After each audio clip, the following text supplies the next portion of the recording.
When you think about it, post an accident, it makes a lot of sense. Before an accident occurs, thinking about window safety is something that's not a typical thought. And because it's not, you don't know what you don't know.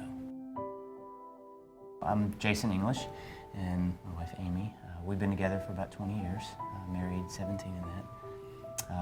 We met in 1996 in Birmingham, Alabama. I was home on leave from the Naval Academy. And we got married in 99, October of 99. And we both finished some school before we decided to have kids. She was working on a bachelor's degree and I finished a master's, and so we decided to start growing our family. In Virginia Beach, we had our first son, and shortly after that I found out that I was pregnant. My husband deployed, and during his deployment, he came home for the baby, and he left, and didn't see him since he was 3 weeks. So I think you came home when he was around 9 months old, and we left for Nevada, moved to Nevada, where we found out we were pregnant with Evan, actually, and we're only there for a year. Then we moved to Montgomery, Alabama, and on to Germany, where our third son was born. Then we proceeded to Hawaii, where our daughter was born, and actually was very surprised because I didn't believe we were having a little girl. I thought that I was only meant to have boys.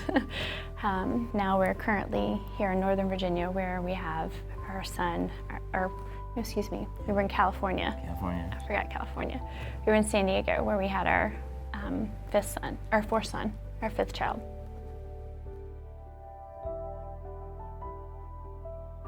And then Evan, our second son, the one who is in heaven right now, there's too much to say about him. He was incredibly energetic, but very cautious.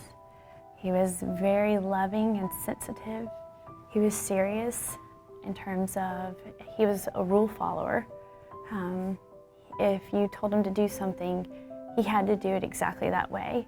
He also was so intelligent that when I homeschool and when I began teaching them, I thought, oh, Evan, you can just sit with us and listen to Jason learn how to read. Well, Evan learned how to read when he was 3. And he was also doing 2nd grade math before he passed away. And right before he died, there was a dry erase board, and he inscribed 3 things on it.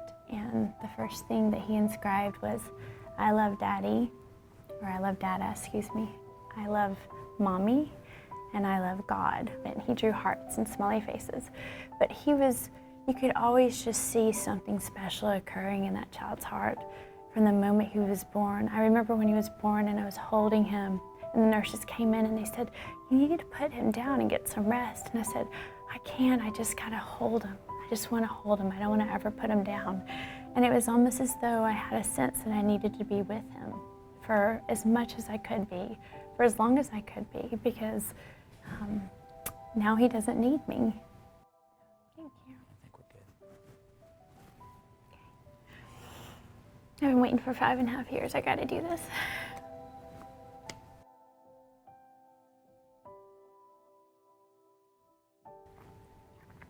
It was a beautiful day in Hawaii, and we had been living in suitcases from Germany for about 2 months with my sister while Jason was in a course. I believe it was in Arizona, and then, so I had 3 little ones and was pregnant with Lydia. And then we moved to a hotel where we lived for another 3 months awaiting housing. We looked for housing in other areas, but were unable to find something suitable for our family. And so finally we were offered a house on the military base, and it was a brand new house. It's a beautiful house. We were excited. The boys were so excited because it was green like Incredible Hulk. We were feverishly trying to put up everything we could in the home because Jason was told he was going for the tsunami relief, and we didn't know when he would return. So we didn't know if he'd even be back for the birth of our daughter. And I had joined a gym and had gone there for the afternoon after we had completed some school. Evan came to me and said, "Mommy, can Jason and I please have a popsicle?" in his raspy little voice. And I said, "Okay." And he said, Jason, we can have a popsicle." And so they grabbed a Spider-Man popsicle and they went to the front porch and ate their popsicles. And I heard them talking to another child, and they ran in. And when they ran in the door, they slammed the door and were laughing and ran up the stairs. I said, wait, where are you going? I said, "We're gonna go hide. This friend is calling us names and we've called him names." And then I said, "Oh boy." So I thought, okay, I need to address this. And I wasn't one to not drink caffeine during my pregnancy, but I did so in moderation. And I went to make coffee first and just to kind of, think, how am I gonna address this? And it was probably not even 5 minutes. And I went to go upstairs. My other son, Jason, my oldest, was looking down the stairs, and I just knew in my heart something was wrong. And I froze and I said, "Where's Evan?" And he said, "Evan's fallen out the window, Mom." And I screamed and I ran outside, and my baby was lying on the concrete, bleeding and unconscious, and I couldn't help him. And I asked Jason, I tried to be calm. I said, "Please bring me my phone." And I screamed, "Help, help, somebody." And I tried to get the pediatrician across the street. I tried to check his vitals, and my sweet son brought the phone, and he came with Band-Aids and gauze, and he said, "Mama, fix him." And I couldn't fix him. We'd had experienced falls before, bicycles and things like that, I guess my threshold of a reaction hadn't been triggered yet. But then when a neighbor that had come to the scene got on the phone, the calmness in her voice is what alarmed me. And she said, "Your son's fallen and he's hurt. You need to come home now." They kept talking to us about his condition, and it was getting worse, and that they were going to have to do a craniotomy, or remove part of his skull to relieve some of the pressure on his brain. And up until this point, the gravity had not set in. We saw our son and the condition he was in, and of course it was alarming. But when the neurosurgeon came in and I sat down and I spoke with him, I said, "What are our chances?"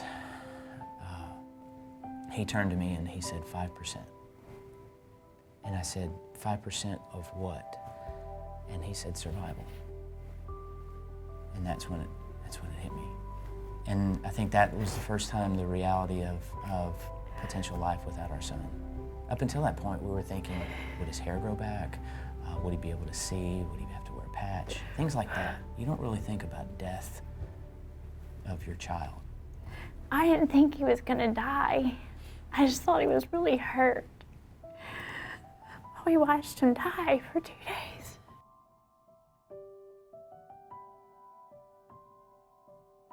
Then afterwards, after all of that, and to really get at your question, how did we come about window safety, was realizing that after weeks went by and we were talking to different people, and the folks that were looking into this problem realized that this was something that could have been prevented, and through simple measures. And when you think about it, post an accident, it makes a lot of sense. Before an accident occurs, thinking about window safety is something that's not a typical thought. When you walk into Target, when you walk into Babies R Us, when you walk into any safety store, you go to One Step Ahead, you go to these different places online, and you're a prudent parent and you want to make your home safe for your kids, you buy one of everything that is offered, and you feel pretty good about yourself because you're safeguarding your home. You've got the bumpers around the coffee table. You've got the drawer latches on the drawers. You've got the door handle locks that keep them from opening a door or pinching their fingers. But what you don't have is window safety. And we know what it's like to be a military family and to have to quickly put everything up. And it is busy, and just don't let this one slip by, because I can promise you this pain, you live with it forever. It never, ever leaves you. It's so raw, even today after 5.5 years. I did see something once that made a lot of sense. It said, being casual about safety means being a casualty. And we are living that. So we are living the root of that. And it's one thing for you to grieve through it, but when you watch your child or somebody else grieve, it's even worse. And then I think lastly is take action. Anybody that sees this video, anybody that hears our story, as soon as it's over, get on your phone, get on the internet, and start looking and do something. Love is an action, so if you want to love your kids, take action.